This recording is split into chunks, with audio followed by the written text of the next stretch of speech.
Yeah. Yeah. Constitutional, I should say. All right. I wanted to get in to some of the things that are your hot buttons Okay. because this is about you. This is about, well, frankly, this is about getting, uh, what's his name? Brent Reinke not elected because, because that guy, I mean, honestly, did you, I'm sure you saw his Second Amendment survey. I did. And actually, I had, the moment it came out, I had gotten a phone call and saying, "Did you see his survey?" And I'm like, and I was still in session. I'm like, "No, I'm still in session. I don't have time to read any of that." So, and they says, he just gave you a gift. He says, "You just won with his survey on the Second Amendment." But that is mostly, he always, and even on his website, he talks about how he's going to manage, elect somebody who will be a good manager. That is not a small government guy. When they talk about managing, Right. they want to manage the increase. They want to manage basically manage who's going to get their gun rights or what bills. It's managing. It's not actually going there and serving and Yeah. upholding your constitutional oath. And that's the Yeah. difference between the two. He's going to go there and manage, and I want to go there and fight for what I call the forgotten man, the taxpayer, the ones that are just out there working, Mm-hmm. trying to make a living, having to make cuts because of inflation and government can't cut their spending.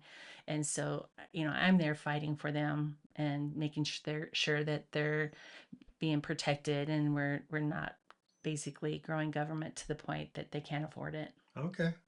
Yeah. I wanted to talk about waste, fraud, and abuse for a minute. Let's talk about that. You've talked about waste, fraud, and abuse in the Idaho state government, Mm-hmm. and Brent Reinke kind of alluded to, well, there really isn't any. It's everything's running great.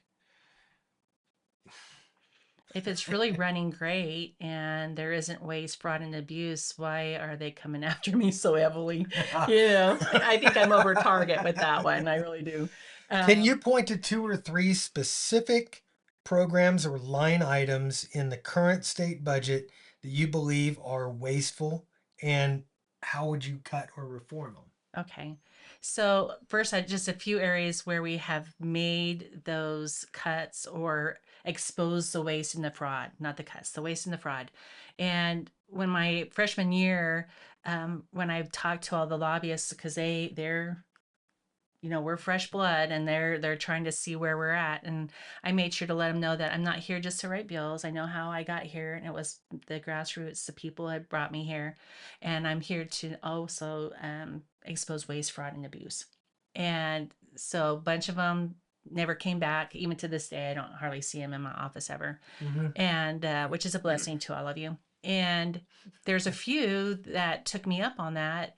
And one of them came back to my office the next day and said, "I have evidence of $10 million of fraud in the health and welfare in the child care program that they had passed a couple years ago." Mm-hmm. And I'm like, "Really?" And he says, "Well, you are you interested in exposing this?" I said, "Yeah, I am." And he says, "Are you sure?" And I says, 100%. And then of course it's like, "Health and welfare, are you sure?"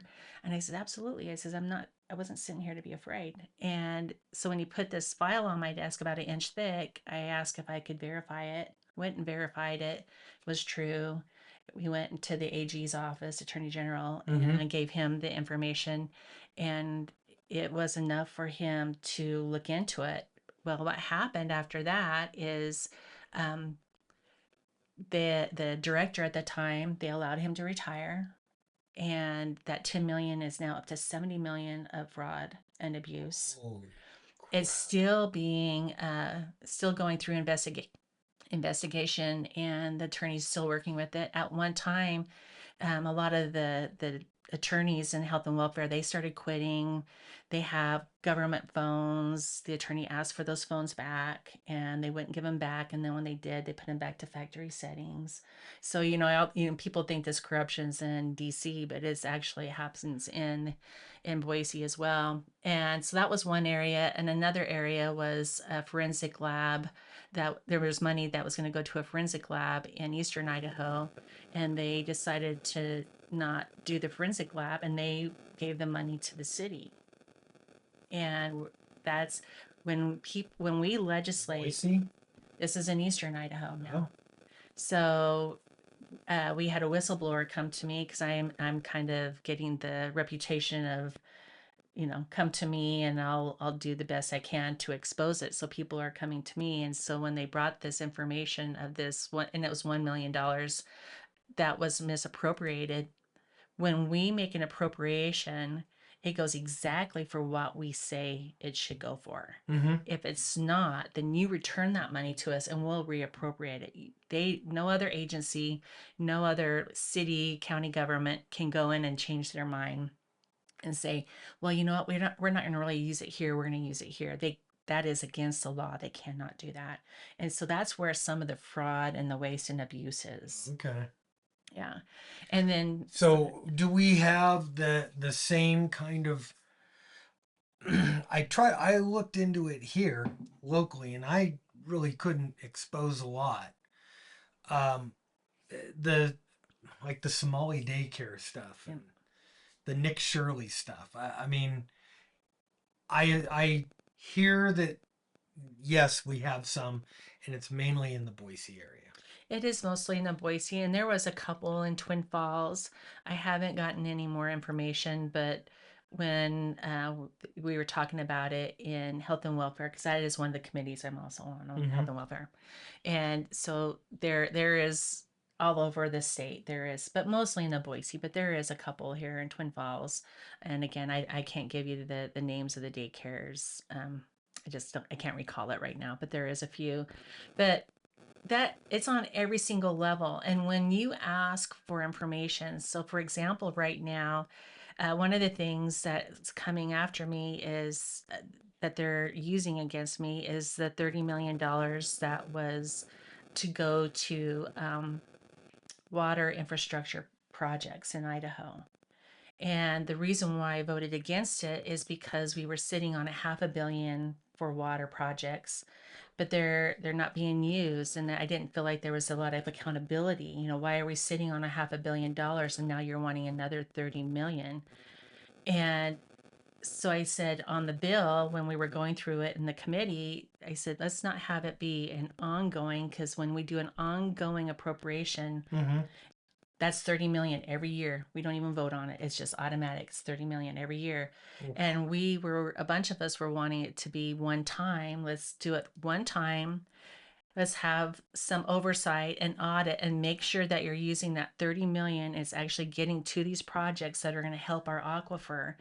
And that was one of the reasons why we voted against it, so that we can try to get those in place.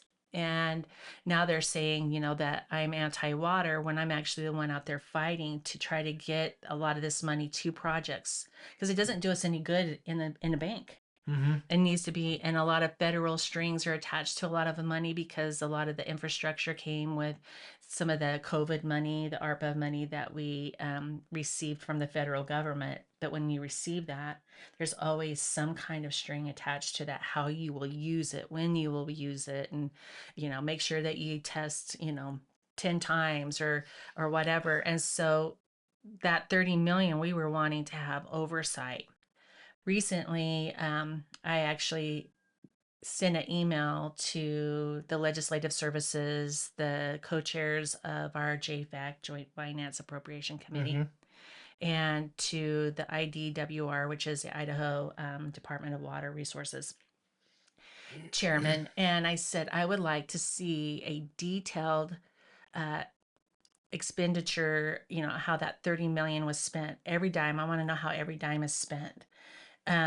I'm still waiting for that information. They have sent me some information, but it was a very broad overview, and I'm wanting a detailed You know, I Is want. it like they don't want to give it to you, or Well, then I did get an email back saying that, it's a little difficult because some of the things are hired out, which I understand that, okay, but they should have the invoice of that detailed because when I say come in and fix my roof of my house, they give me a detailed list and an invoice of what they've all done. right?